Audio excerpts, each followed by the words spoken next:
Surat international airport ઉપરથી ફરી એકવાર ડોક્યુમેન્ટ ફ્રોડનો મોટો કિસ્સો પ્રકાશમાં આવ્યો છે. પોર્ટુગલની નકલી નાગરિકતા અને બોગસ પાસપોર્ટના આધારે ભારત આવેલા અમેરિકાના એક શખ્સને ડુમસ પોલીસે ઝડપી પાડ્યો છે. મૂળ અમરેલી જિલ્લાના ધારી તાલુકાના કમી કેરાળા ગામના વતની અને હાલ સુરતના સરથાણા વિસ્તારમાં રહેતા 49 વર્ષીય ભાવેશભાઈ ધીરુ બોરડની આ મામલે ધરપકડ કરવામાં આવી છે. તપાસમાં બહાર આવ્યું છે કે ભાવેશભાઈએ પોર્ટુગલ જવા માટે અને ત્યાંની નાગરિકતા મેળવવા માટે બામણિયા કલ્પેશકુમાર રતિલાલ તરીકેનું ખોટું નામ ધારણ કર્યું હતું. આ માટે તેણે બોગસ દસ્તાવેજો અને કિંમતી જામીનગીરીઓ પણ ઊભી કરી હતી. ઘટનાની વિગત મુજબ આરોપી ગત તારીખ 2 માર્ચ 2026 પહેલા કોઈપણ સમયે સુરત ઇન્ટરનેશનલ એરપોર્ટના ફર્સ્ટ ફ્લોર ઉપર આવેલા ઇન્ટરનેશનલ અરાઇવલ એરિયામાં પહોંચ્યો હતો. અહીંયા ઇમિગ્રેશન ઓફિસ ખાતે જ્યારે તેના દસ્તાવેજોની ચકાસણી કરવામાં આવી ત્યારે અધિકારીઓની શંકા ગઈ હતી.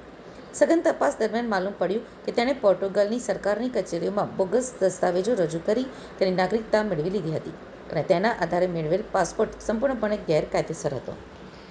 ડુમસ પોલીસ સ્ટેશનમાં આ મામલે ભારતીય ન્યાય સંહિતા 2023ની વિવિધ કલમો હેઠળ ગુનો નોંધવામાં આવ્યો છે, જેમાં છેતરપિંડી અને બનાવટી દસ્તાવેજો બનાવવા બદલનો સમાવેશ થાય છે.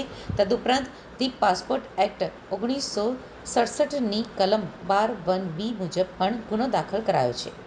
આ નવા કાયદા હેઠળ સુરત પોલીસ દ્વારા કરવામાં આવેલી આ એક મહત્વની કાર્યવાહી ગણાય છે. આરોપી ભાવેશભાઈએ માત્ર પાસપોર્ટ જ નહીં પણ ભારતમાં પ્રવેશવા માટે વિઝા મેળવવામાં પણ છેતરપિંડી કરી હતી. તેણે કલ્પેશ કુમાર બામણિયાના નામે ટુરિસ્ટ વિઝા એપ્લિકેશન કરી હતી અને વિઝા મેળવ્યા હતા.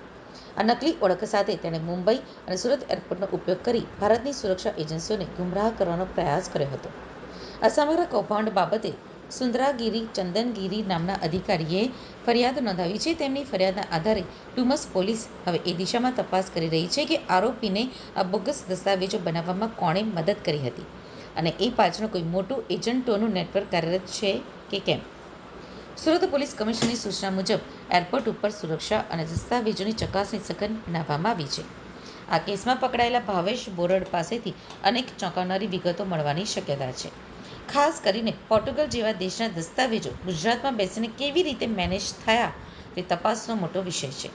હાલમાં આરોપીના રિમાન્ડ મેળવવાની તજવીજ હાથ ધરવામાં આવી છે. સુરત શહેર ખાતે એક વ્યક્તિ જે મૂળ અમરેલીનો અને લાંબો સમય સુરત શહેર ખાતે રહેલો ભાવેશ બોરડ નામનો એક વ્યક્તિ છે, જેની વિરુદ્ધ ડુમસ પોલીસ સ્ટેશનમાં ફરજી પાસપોર્ટ બનાવીને એનો યુઝ કરવા બદલનો ગુનો દાખલ કરવામાં આવેલો છે. આ બાબતે હકીકત એવી છે કે આ જે ભાવેશ બોરડ છે એ મૂળ અમરેલીનો વતની છે અને સુરત ખાતે રહેતો હતો. કોરોના પહેલાં 2019ની અંદર તેણે પોતાના ભારતીય પાસપોર્ટ ઉપર અહીંથી પોર્ટુગલ ટુરિસ્ટ વિઝા ઉપર ગયેલ હતો.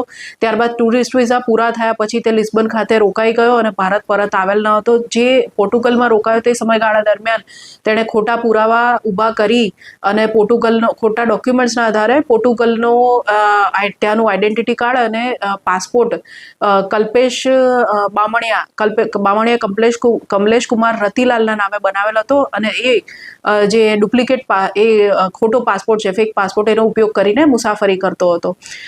જે ઈસમ આ પાસપોર્ટ ઉપર જ્યારે થાઈલેન્ડના બેંકોકમાં મુસાફરી કરી ત્યારે ત્યાં ડિટેક્ટ થતાં કે ત્યાં ખોટો પાસપોર્ટ છે, એને પરત રિપોર્ટ કરવામાં આવેલો હતો. જે અંગે ઇમિગ્રેશન ઓફિસ દ્વારા સુરતમાં ડુમસ પોલીસ સ્ટેશન ખાતે તેને રજૂ કરી વિગતો આપવામાં આવતા અત્રે ગુનો દાખલ કરવામાં આવેલ છે. પ્રાથમિક તપાસમાં એવું જણાઈ આવેલ છે કે સદર વ્યક્તિએ આ નકલી પાસપોર્ટ ઉપર બોમ્બે અને સુરત એરપોર્ટ ખાતેથી મુસાફરી કરેલ છે. આ વ્યક્તિ 2019માં ગયો ત્યાં, ત્યાર પછી એણે 2021માં પાસપોર્ટ બનાવડાવ્યો હતો અને 5 વર્ષ પછી ત્યાંનો જે ફરજી પાસપોર્ટ છે એ એક્સપાયર થઈ જતાં ફરી 2025માં રિન્યૂ કરાવેલ હતો અને એના આધારે તેણે એ ફરજી પાસપોર્ટના આધારે ભારતના વિઝા પણ ટુરિસ્ટ વિઝા છે એ પણ મેળવેલ હતા અને ભારતમાં જોઈએ તો 2 વખત તેણે આ નકલી પાસપોર્ટનો ઉપયોગ કર્યો છે. કયા દેશોના બનાવ્યા છે? હાલ ફક્ત તે ભારતનો પાસપોર્ટ ધરાવે છે, તે ઉપરાંત ફક્ત પોર્ટુગલનો પાસપોર્ટ જે છે નકલી બનાવેલ છે.